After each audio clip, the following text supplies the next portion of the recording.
Good morning. It's Pastor Martin.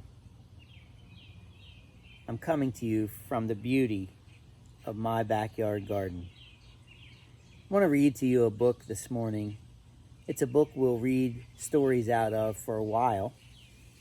It's called Little Leaders, Bold Women in Black History. I think we'll read 2 a day. The first one is a story about Phyllis Wheatley. She was born around 1753 and died around 1784. She was a poet. Phyllis's literary skills were apparent early on. She published her first story when she was only about 14 years old.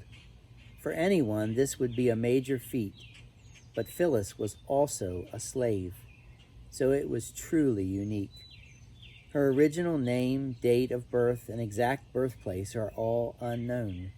When she was only 8 years old, she was taken from her home in Africa and sold to a trader, then transported across the Atlantic Ocean to Boston, Massachusetts, aboard a ship named the Phyllis. She was then resold to a man named John Wheatley, who purchased her to be a personal servant to his wife. The Wheatleys soon recognized her intelligence and began to nurture it. They taught Phyllis everything from theology to mythology, an education that was rare for a woman and nearly unheard of for a woman of color. With the family's backing, she traveled to England to publish her first book.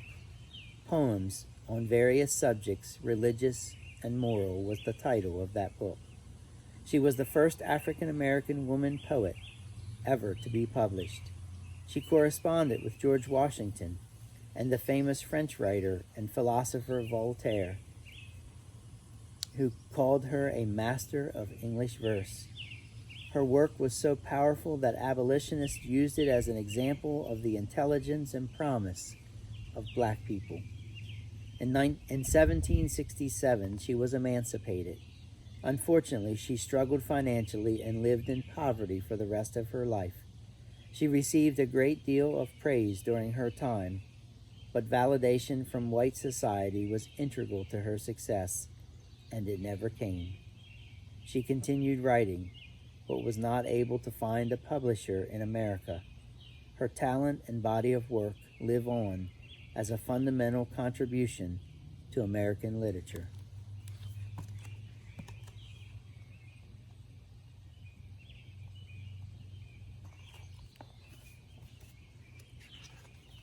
The next story is about Sojourner Truth. She was an abolitionist and a women's rights advocate. Sojourner was born a slave in upstate New York under the name Isabella Baumfree. Under the state's Gradual Emancipation Act, she was due her freedom in 1827.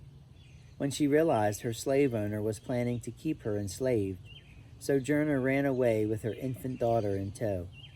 But this came at a huge cost. She had to leave behind her 5-year-old son.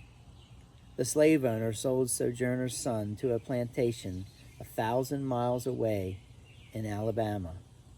Meanwhile, Sojourner remained in hiding in New York until her freedom was official. When the coast was clear, Sojourner filed a court case saying her son had been sold illegally. She was one of the first black women to file a court case in America, and even though it seemed nearly impossible, she won. She got her son back. In 1843, she changed her name to Sojourner, which means traveler, and became a preacher. She traveled the country sharing her message for women's rights and the abolition of slavery everywhere. Although Sojourner could neither read nor write, her voice carried far. In December 1851, she gave a speech that she made up on the spot. In it, she advocated on behalf of black women who faced the double discrimination of racism and sexism, and had often been left out of the fight for equality. The speech is known by its most famous refrain, "Ain't I a woman?" She went on to encourage African Americans to fight on behalf of the Union in the Civil War, for former slaves to be given places to live, and for desegregation of streetcars. She was an agitator and a fierce activist for equality.